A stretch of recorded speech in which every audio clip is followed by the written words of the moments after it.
the ultimate e-bike safety guide. Stick around to hear it.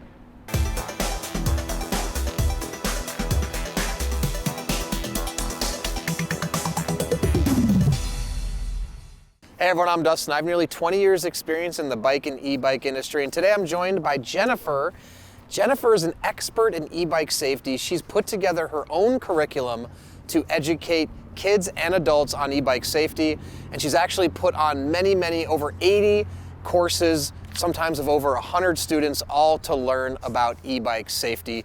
And today we're gonna give you her e-bike safety information and ending with a test of the most important 20 questions everyone should be able to answer if riding an electric bike. Now, before we get into it, hit that subscribe button below. Stay in touch with us here at 630. Be the first to know about all the new content we're putting out, giveaways we're doing, and of course, new product releases. All right, Jennifer, thanks for joining us today to make this video. Now, before we get into going through all of your materials, tell me a little bit about how you put this all together. Where'd you pull the information from to get this e-bike safety course together?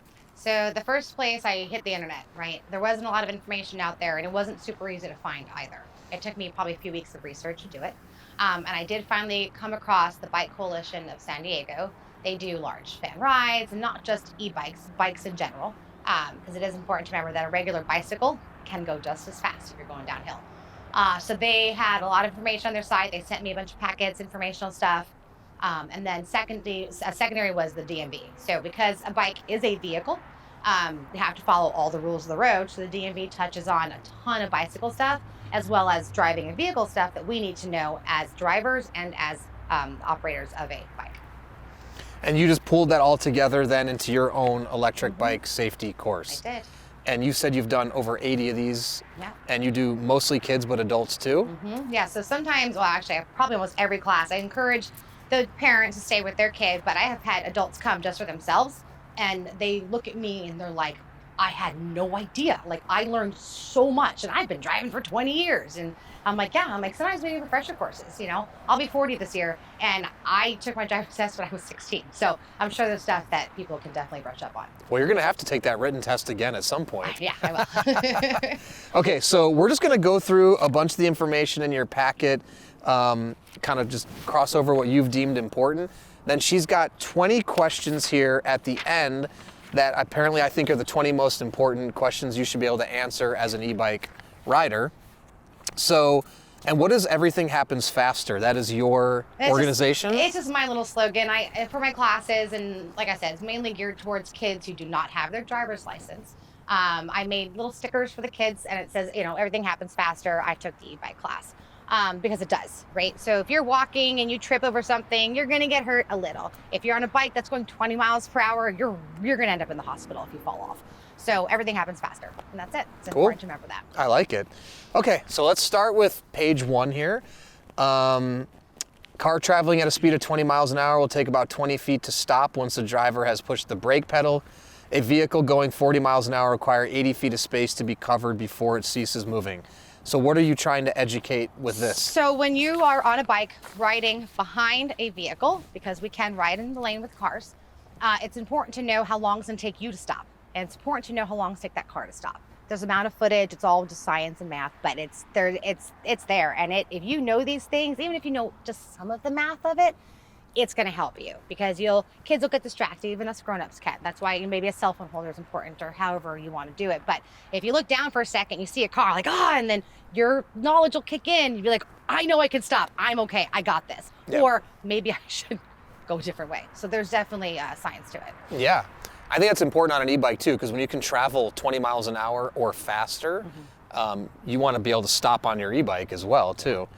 Okay, so you have another page here about riding at night. Always use a white headlight and a rear light. So obviously you advocate for using lights. And that's basically it, just a front and a rear headlight or tail? Well, yeah, so that's the minimum in my opinion. And so because we are in fall now, it's getting darker earlier. My bike, I have LED lights in my spoke, and my spoke's in the back. So when I ride, it looks pretty, but I'm also extra safe. And your advice to parents, you said it in one of our other videos, is light it up as much as you can? Yeah, light it up. Look like a Christmas tree all the time. Even if it's dusk dawn, it doesn't matter. Just be seen, and you'll be safe that way. Cool. Okay. Let's see. And then this just also says as simple as ABC, quick check to ensure your bike is in good working order and make your ride safer. So check your air, check your brakes, check your chain crank, cassette, quick release, listen for any rubbing. So what do you generally teach about those 5 things right there? So the most common things I've been seeing as far as maintenance goes, or deferred maintenance with a bike, is the rotor. So if people don't know what the rotor is, it's actually on the outside or inside of this one, but it's the metal circular object on the that brakes? is on the rear rotor. Yeah, that's on the back. The rotor is the number one thing. Screws can come loose. Okay. Your hub, which is the hub motor, rear hub motor, can become damaged severely. And then you have to buy a whole new thing, and that can get really expensive. So the rotor is number one, braking adjustments, probably number 2, and then tire pressure is real important as well. Yeah, I know with brakes, as your brake pads, especially a lot of e-bikes have disc brakes, as your brake pads start to wear down, the brakes become looser. So they need to be more commonly checked. That's something you teach them a lot. Right. So I do teach the kids on how to adjust their brakes. All bikes are different, but the general concept of how to adjust a brake is the same. And yeah, the disc brakes I show. So in my classes, I bring samples of what brakes look like, and the kids are like, oh, they're so tiny. I'm like, they're itty bitty, maybe 1.5 inches by an inch or so. They're the tiny. brake pads you're talking about. Yeah, the brake pads themselves. But when they start to wear down, doesn't necessarily mean you need a new set right away. But adjustments to the brakes do need to be made. Yep. And the brake pads are cheap, right? Super cheap. They're like $20. So you can get sometimes you can get deals from your local. I always shop local if I can, shop small if you can, always. But some places they'll do 4, which is 2 full sets for $22, which is amazing. So cool. All right, so on this next paperwork, we talk about locking, which isn't necessarily about riding. And we just made another video with Jennifer, more specifically about locking. But you advocate for a lock that is about 10 to 15% of the value of the bike. Correct. And tell me about your lock and how you lock the bike a little bit. So I have a kryptonite lock. It is very, very heavy. It weighs close to 20 pounds. It does take a thief about 4 minutes with an electric saw to cut through it. Chances of a thief cruising around town with an electric saw and an outlet to plug it into is slim to none. But it's a really, really good lock. It's heavy. It's not always fun to carry around in a backpack or the back of your bike, but if you want to invest your, maybe up to $3,000 investment, it's definitely worth it. Yep. Cool. And you recommend also, right? We want to lock to the frame and to the rear wheel. Don't ever just lock your front tire, because they can take that tire off so easily and get away with the bike. Okay, now signaling. Always let others know when you're turning, changing lanes, or stopping. And so in here, we've got our turn left, our slowing or stopping, our turning right, and also turning right. So I guess in this situation, if you're driving with your right hand, you're raising your left to turn right. Correct. So you teach them about signaling, how to safely let all other cars and cyclists know. Yeah, so you just want to be seen, right? I always let the kids know, and grown-ups, when you're coming up to a vehicle and you're in your bike lane, pull right up to the passenger side. Make eyeball contact. Smile at them. Just make yourself known. Make yourself seen. Because if you don't, the chances of an accident, they go up. And then as far as the hand signals go, we know we're older, right? We know how to do the whole out the window thing. This is right and all that stuff. I basically simplify it for the kids. This is left. This is right. Just keep it simple. But another thing to remember is bikes can be heavy. So if you're going to go remove your arm and you're going to go one-handed, make sure you know how to and you feel confident doing it. But because bikes are heavy, I always let them know, put your hands towards the center of gravity, and that'll balance your bike a little better. And that way you'll be able to say, hey driver, I'm going to the right, or hey driver, I'm going to the left. Cool. The other thing too is, I can't vouch for the quality of it necessarily, but on Amazon, there are some turn signals I've seen that you can install on your bike or e-bike. So you could check those out also. And, it'd be another thing to teach children about how to signal with the signal, but hands may be actually a simpler thing, but I like the point about, making sure you know how to drive with one hand. Yeah. All right, now moving to the next page, we talk about scanning. Before changing lanes or turning, always look over your shoulder and up ahead, then signal your turn and make your move. And you had touched on mirrors, so that's probably another way I would assume you could use your mirror to check behind you. And this is something you teach kids about, and I'm assuming if they don't have a driver's license, they don't know, scan forward, look back. Right, and that's the thing we adults take for granted. We know it because we know it. It's second nature. Kids Right. don't understand these things. They don't understand what a blind spot is. They don't know where to pull up to when they're next to a vehicle because they're invisible in a blind spot. We know, second nature, but they just don't understand. Yeah. But mirrors are very, very important. I do urge them versus a child turning around. When we turn, it moves the weight of the bike and you could fall or lose your balance. So I highly, highly recommend any type of rear view mirror. You don't need to. One does the job just fine. Cool. There's also cameras now too, rear view cameras on bikes. You can put a screen up here. That's another option as a way to see behind you if you want to do that. Let's see, sharing the trail. So this is actually about trail riding, just making sure to know the rules of the trail, give a signal when passing. You know, it's a narrow trail. Obviously, the trails are narrower, so you want to make sure you respect other riders on there. Okay, so riding on sidewalks. So talk to me about riding on sidewalks, what you know about it, what you teach people about it. So you need to check with where you live. A lot of cities and states do not allow bikes on sidewalks, even a regular bike with no motor. The cities we live in, we're in Southern California. We have Dana Point, San Capistrano, Laguna Niguel, San Clemente. All these cities allow bikes on sidewalks. But in my opinion, and the opinion of professionals, it's not safe and we just shouldn't do it. Cars are not doing it. We shouldn't be doing it either. Gotcha. And now this information here, is this pulled from the DMV or the San Diego Bike Coalition? So that's the San Diego Bike Coalition. That is a packet that they have, that they give out to their members that they have over there, and they were gracious enough to give me a copy. Okay, cool. So I'm just going to read what this says also. Riding on sidewalks. Riding on the sidewalk is dangerous, often illegal, and not recommended for adults. Motorists are not looking for you, especially if you're riding against the flow of traffic. If you must ride on the sidewalk for a short stretch, be sure to ride at walking pace, which you've mentioned, like ride at the pace of pedestrians. Watch for pedestrians and yield to them at all times. Use extra caution at every driveway, intersection, and assume drivers aren't looking for you. So that makes sense.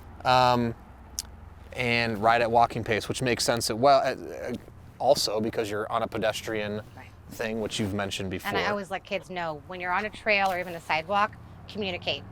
The old lady with her dog doesn't know you're coming, so you're going to let her know, hey, passing on your left. I'll smile and say it nice and loud. My son has a really obnoxious horn on his bike, and it's wonderful because he doesn't have to shout and scream and, hey, I'm passing on your left. He can just beep, beep. There Yep. goes. So. Yeah. Great.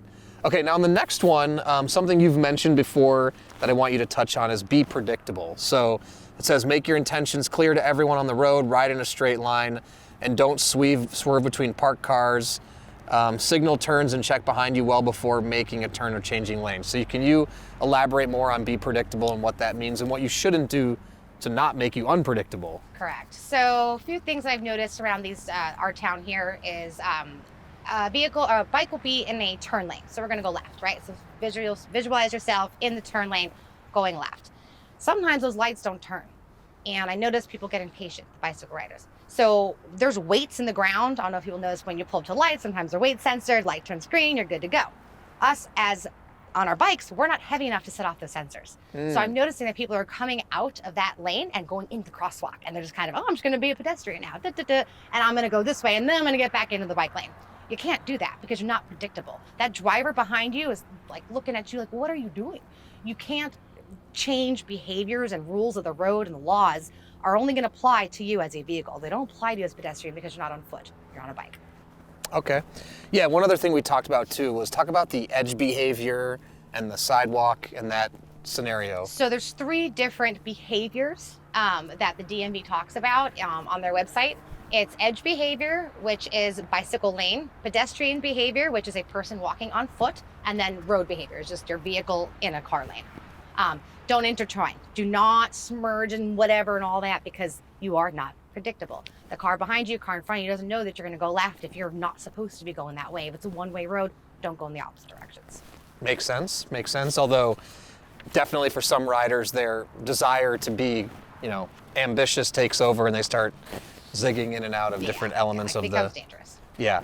Okay, so some basic things here, principles of traffic law. So in all 50 states, bicyclists are required to follow the same laws as other drivers in most circumstances.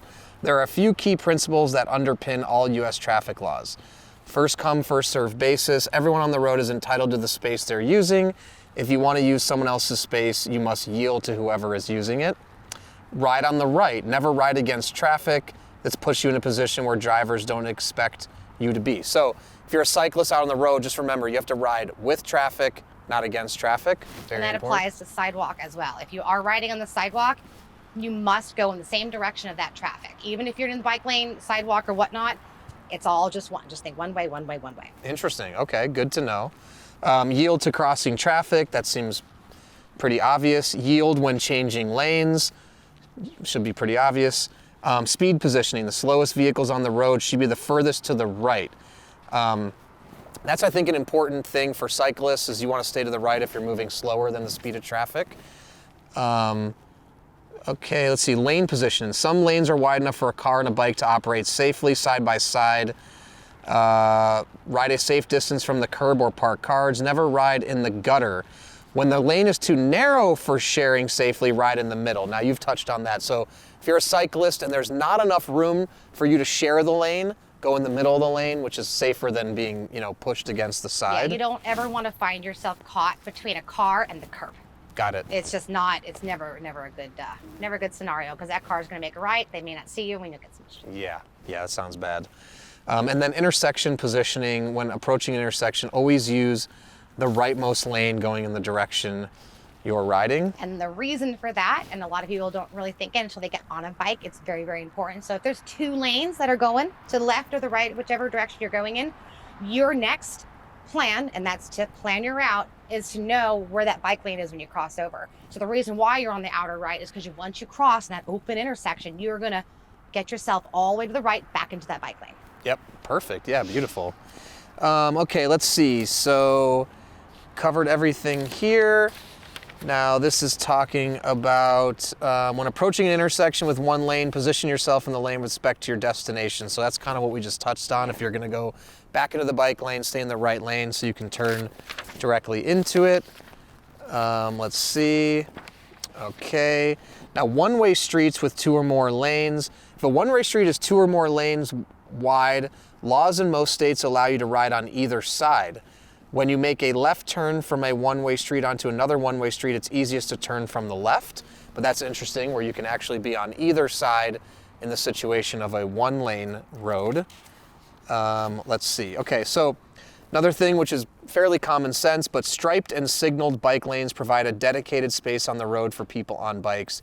Treat the bike lane just the same as you would other travel lanes. Follow the same rules of the road. So obviously if there's a bike lane that exists, safest to take that bike lane. Right, and that bit touches on us drivers. We know we see solid lines. Those lines end up breaking up into dots, or I should say elongated.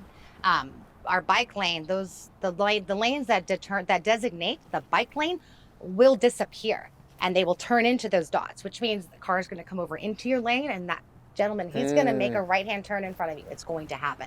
So those lines, when they break up, it's an indicator to us as bike riders. All right, proceed with caution. Someone's going to come in front of you or behind you. So, got it. Okay, good to know. Good to know. Okay, so riding outside the bike lane. Keep in mind that even if your community has a law requiring you ride in the bike lane, there are usually exceptions, including passing another bicyclist, going around hazards, and making a left turn. So basically, this is just pointing out, if you have to leave the bike lane, be very cautious of when you're getting out of that lane, what you're doing, to be aware. And then this is another one you touched on in another video, the number 1 cause of accidents, which is riding in a bike lane and a door opens and hits you.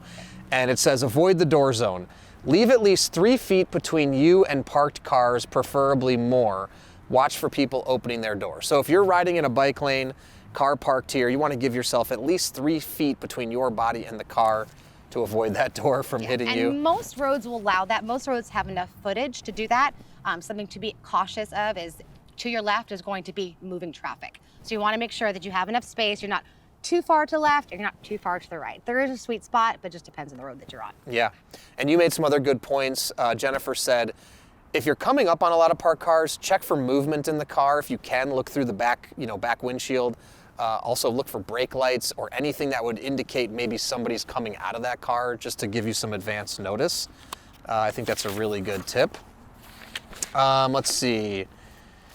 Okay, so a dashed bike lane, this is what you talked about, indicates traffic may cross your path, so be prepared for that if your bike lane's coming to an end. Okay, we talked about the edge behavior. Okay, let's see. So now we have some specific errors that cars actually do that could affect cyclists. And so as a person riding an e-bike, these are things we need to be aware of if you're going to be riding in a lane. So they've got something here called direct overtaking. Now, are you familiar with all these? I am. Do you want to explain all these Sure. in more detail? Yeah. So there's a lot of diagrams on here. As far as direct overtaking, that's basically you're moving at a normal speed of the vehicle that is with you. So some of our bikes can go up to 25, 28 is the max for a class 2. But that is basically just making sure that you are literally staying with the speed of traffic if it should allow. A lot of our roads around here, 30, 35, communities, whatnot. And then, so the second one would be right hook. So as a driver, I know, I mean, my kids don't because they don't have a driver's license, but a right hook is when a car comes and makes a right and doesn't see you and it clips you.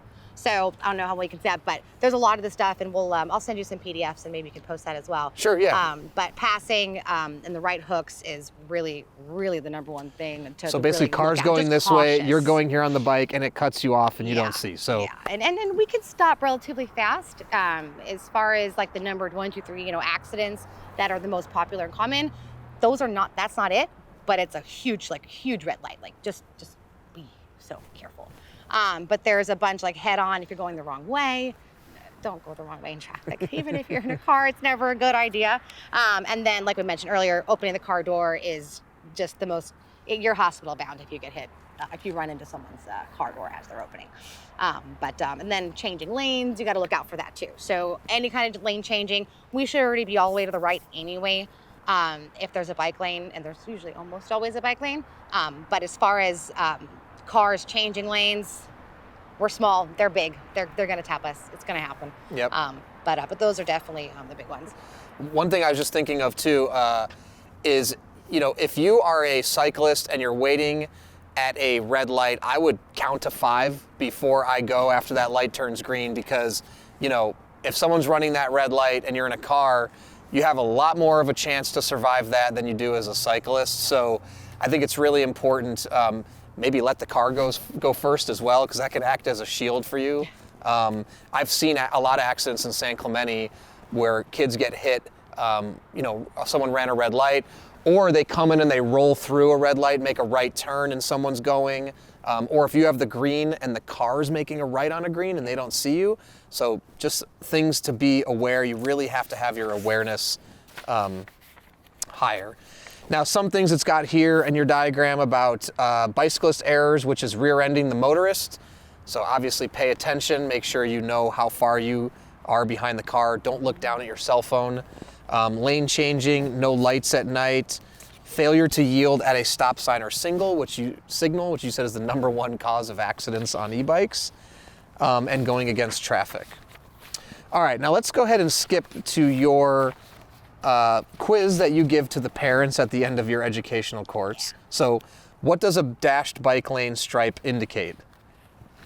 Okay, so basically it indicates the car is going to be merging into your bike lane, and to be aware and proceed with caution. So we touched on that one. So basically the bike lane's ending more or less, right? Exactly. When riding in the dark, how many lights do you need? Minimum 2, front and back. Your back should be red, your front should be white. I should actually try to answer this because I just reviewed and I was thinking to myself, okay, yeah, I know. Okay, when locking your bike, where do you attach the lock and what is it attached to? So we covered that, the frame and the rear wheel. Turning right requires what hand motion? I'm gonna go like this, or you could do this. 100%. When riding near pedestrians, how fast should you go? At the speed of the pedestrian, right? Okay, doing well. Being predictable means don't doing edge behavior, sidewalk back and forth, right? Keep it in one particular area. When riding in traffic lanes behind a car, where should your position be in the lane and why? Now that one I don't have complete clarity on. Maybe we skipped a few. So there's different, it depends on the scenario. But for the #1, if there is no bike lane, right, because that's where you're going to be, then you're going to be in the middle lane behind that vehicle. And why are you in the middle? Because you want to make sure that no one can pass you, because it's dangerous. So you're going to be in the middle, right behind that car. And if you're cruising around with a friend, you guys are right side by side. So you're going to be the width of the vehicle. And that's if there's no bike line available to you. Bike lane, you're on the right, all the way over. Got it. Should I ride with or against traffic? You should ride with traffic. When riding in lanes, which side of lane should I stay on?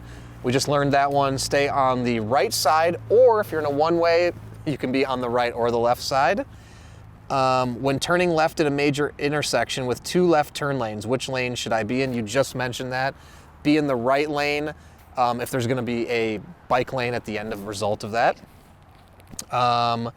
When should I pass a vehicle in its lane and why? Now maybe you can touch on that one. So you're almost never going to pass a vehicle because you're never going to outrun a car. So that's almost a trick question I threw in there for the kids. It's not a possibility. You are never going to pass a car unless he's broke down the side of the road. You're not going to go fast. That's a good one, actually. Okay. When going straight at an intersection, what am I looking for? So when you're going straight, you want to look for what's ahead of you, what's to the right and what's to the left. It's all about planning your route, being predictable, knowing where you're going and what's ahead. Very simple. Cool, I like it. In 100 feet, you plan on turning left into a driveway. What is your plan to get across the lanes? Why don't you tell me? So if you're planning to get across the lanes, if you have you're going to look right, you're going to look left. Now keep in mind, some of these questions are geared more towards 16 and under who don't know the rules. They're going to go left, right, left, right, left, right. Remember when you take a test, you got to do all of it? That's basically what I teach the kids to do. And I'm like, but I teach them to do it twice. Just keep looking, keep looking. Cool. Good answer. Coming up on multi-lane intersection, where are you to position yourself? So if you're coming through an intersection, whether you're going left or right or straight, your bike lane is your best bet. I urge it completely.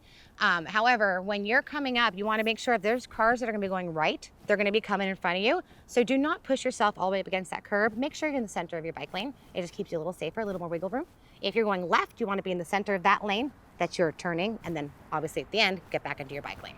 Okay, good. When approaching an intersection and you are going straight through and cars behind you are turning right on a red, where do you want to position yourself at red lights so cars can safely pass you? So you want to be so it's almost repetitive a little bit to the other question, but you want to be in your lane. You don't want to be up against the curb. You want to be in the center, and the car will go around you. In the bike lane. Exactly. Yep. So that's the most important part. The cars, people are understanding. E-bikes are amazing. Everybody loves them. They're just wonderful. They're going to go around you just fine. They know how to drive, hopefully, and they're going to take their way, and you're just going to stay right there, and they'll go in the merry way.